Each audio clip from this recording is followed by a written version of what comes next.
Baik, Bismillahirrahmanirrahim. Di sini saya akan menjelaskan asal-usul Rohingya dari buku Sejarah Islam di Subkawasan Cina, karya Dr. Asep Ahmad Hidayat, MAG. Dan di sini bisa kita lihat cover dari buku tersebut ya. Selanjutnya, masyarakat Muslim di Arakan adalah keturunan langsung dari Muslim awal sebagian etnis.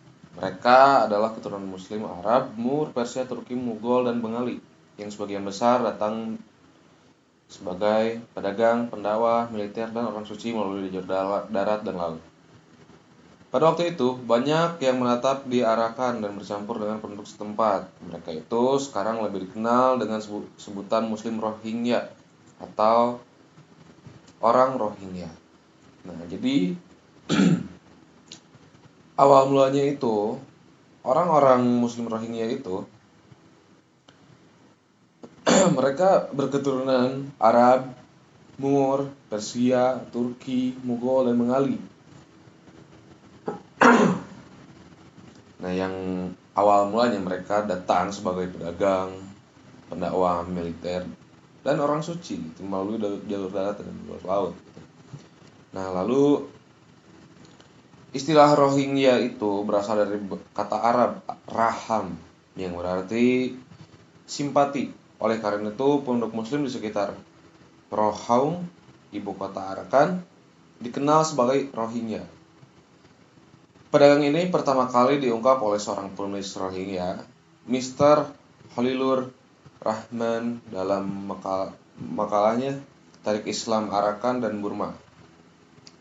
Namun hal itu ditolak oleh Jalaluddin Ahmed dan Nazir Ahmed, mantan presiden dan sekretaris Konferensi Muslim Arakan, yang mana di situ tercantum bahwa kami bertemu dengan beberapa ratus muslim di sepanjang pantai dekat Akiad, yang dikenal sebagai Muslim Tambukya, yang berarti Muslim kapal karam. Muslim Tambukya ini tidak mengaku sebagai Rohingya dan juga tidak dikenal oleh orang lain. Seandainya Rohingya berasal dari kata Arab Raham, para Tambukyas ini akan menjadi kelompok pertama yang dikenal sebagai Rohingyas.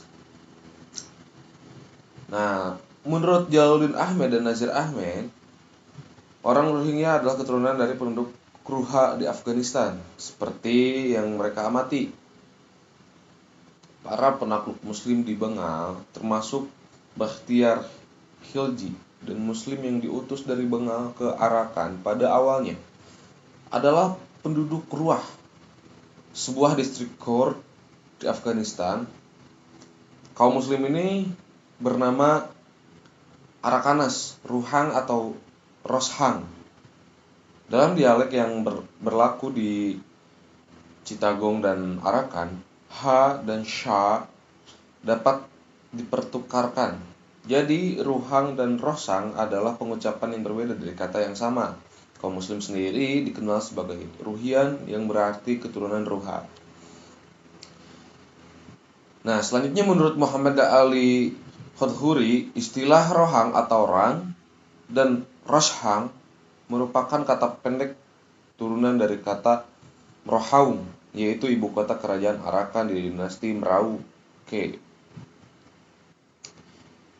Kemudian penduduk yang tinggal di Rohang atau Roshang diperlakukan sebagai Roshange atau Rohingya.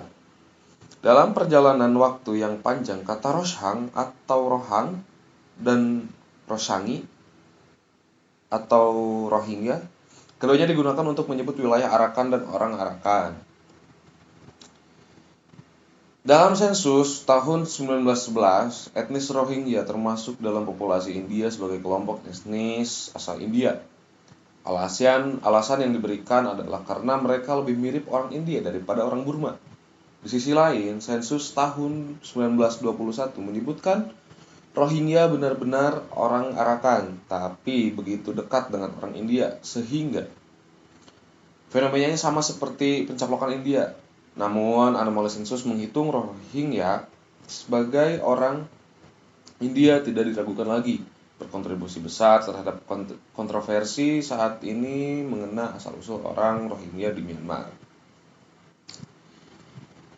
Yang bertugas di Front Arakan selama Perang Dunia II berkomentar tentang karakter etnis Muslim Arakan sebagai berikut.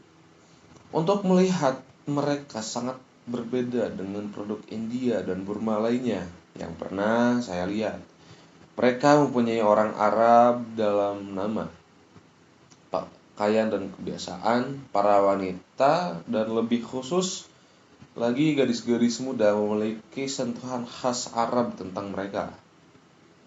Nah, berdasarkan uraian yang telah diuraikan dalam subpokok bahasan ini, bahwa asal-usul Rohingya di Arakan dapat ditelusuri semenjak abad ke-7 Masehi.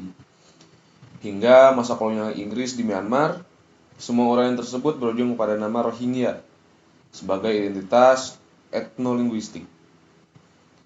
Muslim di negara bagian Rakhine Utara, Myanmar, atau sebelumnya yang bernama Burma.